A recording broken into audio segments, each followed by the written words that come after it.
here's a view of what basically goes inside of the pack. I'll go through these items.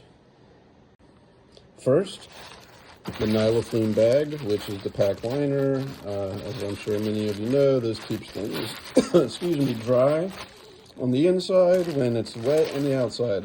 Actually, I had to put this to the test on my last trip. We got poured on and actually had a bag failure with the Light AF. Water got on the inside and everything in the bag of Nylaflume was dry.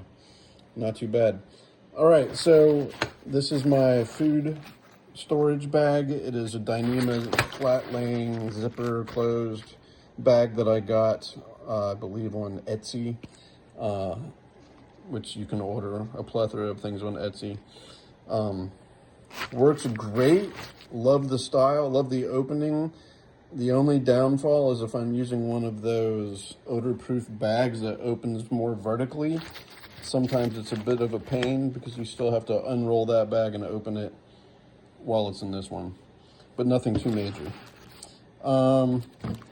Trekking poles. I use the Fizan aluminum poles. They're very lightweight. I've had them for a very long time, so I've been very pleased with their durability. Big three stuff. I'm a hammock camper, so here we have the Chameleon. I believe it's the 1.0 hex with bug net, and I couple that with my hammock gear Dyneema tarp with doors. Very lightweight combination, and love the two of those things. The hammocks that I use will vary based off of how much weight I want to carry that weekend. I do have several different Dutchware hammocks, including a Banyan, which is the bridge hammock, which gives you a flatter lay when I want to go luxury. Let's see, we have toiletries, simple toilet paper with hand sanitizer, and the coveted backcountry bidet cap. It just goes into a smaller water bottle and gets the job done. All I can say about that is once you go that direction, you don't go back. It's wonderful. Cook kit. I have the silicone Sea to Summit cup, which folds up, works pretty nicely for coffee. It has the measurements on the inside that you can measure out water, and it also fits and doubles as the lid for the Toaks Titanium. I believe it's the 750.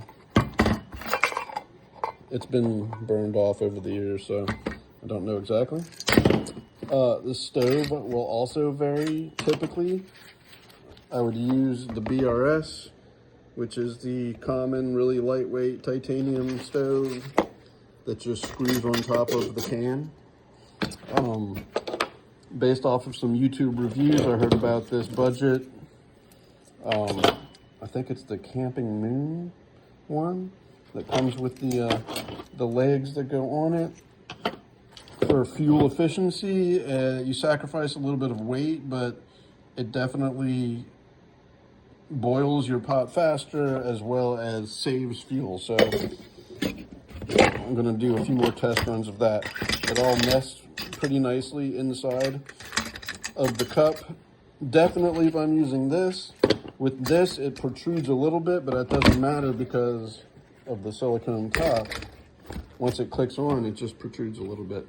They nest inside of a netting bag that I received something else in. I believe it was from Dutchware. I believe it was a bug net or something of that nature, but they're very lightweight, and the airiness allows moisture to dry out a lot quicker.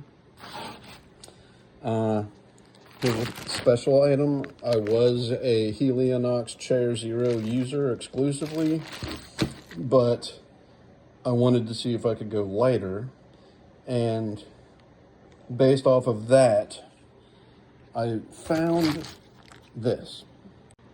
So this is an ultralight stool. It folds out. It's supposed to be a little smoother than that. However, excuse me, it basically is a tiny stool, which I cannot difficult to open right now. One-handed, hold on. Gets the job done. It elevates you off the ground in a very good height for me. It's about half the weight of the Helionox Chair Zero, and I have not used it on the field yet. I'm going to determine how much I actually miss the backing of the chair because I'm pretty hyperactive, so I get up and down a lot during camp, whether it's grabbing firewood or cooking or going to mess with something like on the tent or the tarp and hammock. So I'm going to see if the sacrifice of no back is worth the half the weight thing. I also had a custom made double-ended stuff sack made for it, so it attaches sort of horizontally to the outside of the pack. So that's nice. I can withdraw and deploy it pretty quickly.